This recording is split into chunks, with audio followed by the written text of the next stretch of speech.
Wednesday. Welcome to our weekly Lenten Ignatian Workout.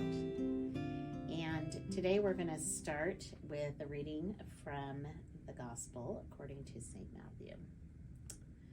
As Jesus sat at dinner in the house, many tax collectors and sinners came and were sitting with him and his disciples.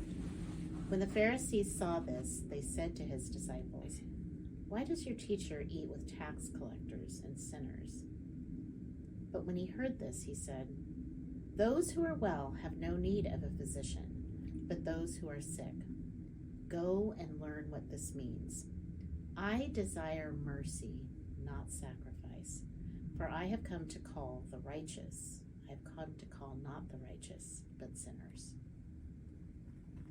It's a great reading. It is. And every time I hear that reading, I think of what Pope Francis talked about in terms of what the church is. Yeah. And way back early in his papacy, he talked about the church being likened to a field hospital. Mm-hmm. And he said, well, who comes to a field hospital? The sick do. Mm-hmm. And if the church is a field hospital, the sick are sinners.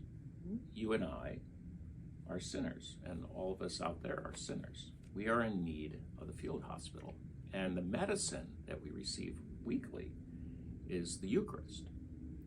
And so sometimes we have a tendency to refrain from the Eucharist because of what we've done in the past week. And we forget that receiving the Eucharist is medicine for us. Mm-hmm. It's God's grace that works in us to transform our hearts. And the other piece of this is to remind ourselves the Eucharist is not for the perfect, it's for the imperfect. And if it was for the perfect, no one would go to communion on any given Sunday. Even the priest couldn't go to communion because he's not perfect. This priest is far from perfect, so. I'll stay silent. Yeah.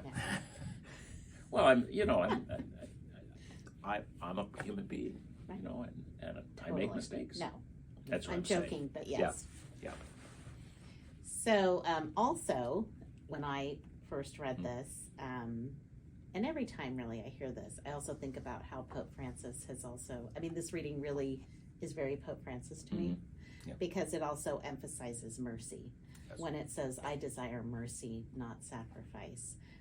He's spent a lot of time in his papacy talking about mercy, both directly and also indirectly, and I feel like that's been a real overarching theme of his papacy, is how the church can show and be mercy to all and be this place of welcoming through that mercy and reaching out, and then this healing place as well, and this restorative place.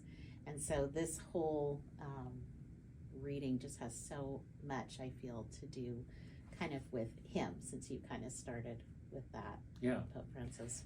And can I just say something? It reminds me of something that Deacon Tom talked about in his homily last week about mercy. He often speaks of mercy of being really abundant. He says, imagine standing under Multnomah Falls, and the abundance of the water that just pours over a person, if they were standing there, is what he describes mercy to be, which That's I a find great image. Quite moving, really. Yeah, that is a great image, for sure. So this week, the prayer is actually focused on the examen, so maybe you can talk a little bit about the that. Examen. Yeah. So the prayer is the examen. It's a prayer that St. Ignatius of Loyola encouraged Jesuits to pray twice a day. In fact, he said if you couldn't even go to Mass, you shouldn't miss the examen prayer. Mm-hmm.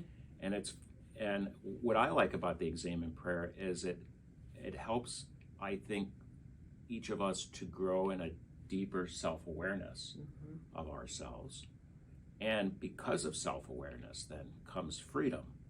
Because the more I know about myself and where it's not just about shortcomings, but if I know where my shortcomings are, then I'm more apt to make better choices towards being a loving person. Right.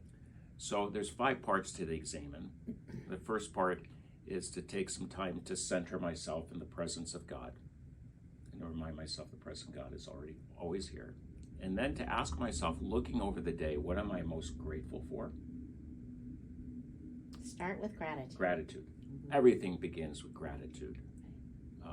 And I think it's important because then it helps us realize that we are creatures in need of God's grace. Everything is gift. And then what I do is I look over the course of my day, kind of like doing a movie of the day, and just letting things kind of looking at my day, if it's a calendar, or just letting it go by, and being mindful about where I find and where do I feel joy. Where have been the moments of consoling moments, joyful moments, and then relishing that. And then the third one is to look at the same thing. Where did I feel challenged today? Or maybe I made a mistake or hurt someone. Where do I need to seek forgiveness? Right. And then the final part of the examen is to look ahead. And I always like to say to people, looking ahead, make an intention for the next day. So Right. maybe it means I need to seek forgiveness, or I need to be more merciful, or I need to ground myself in that gratitude again. And then just two other things about this. I find for years I used to write my examen, and if you write your examen and you go back and look at it, it's like playing that game Connect the Dots as a kid. If you do the examen as you write it down, you begin to see patterns, and you begin to again this increased self-awareness. It's like the picture comes off the page. You begin to see yourself as a creature loved by God. Right. Yeah, the examen is great because it really helps you do two things. It's an examen of yourself. So like you said, it helps you to kind of learn yourself better, both in the good things and in the areas you need to really work on. But it also then brings you closer to God, because it really forces you to also look at how God is working in your life each day.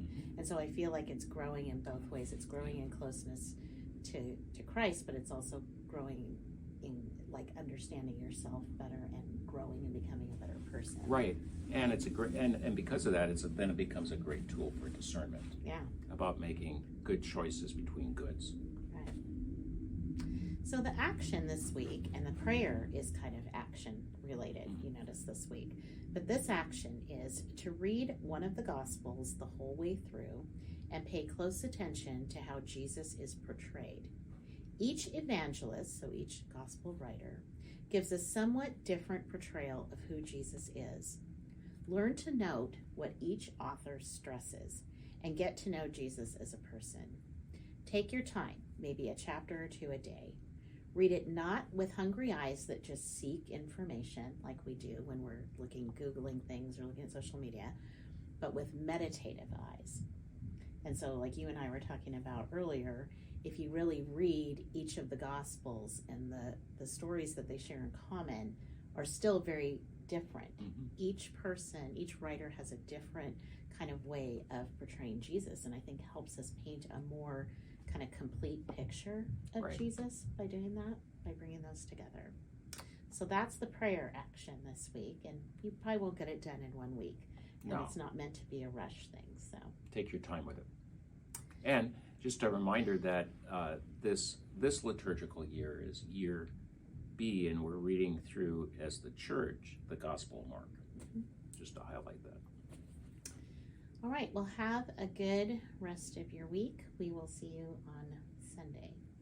We will see you on Sunday. Look forward to seeing you all. Have a Happy good Lent. week.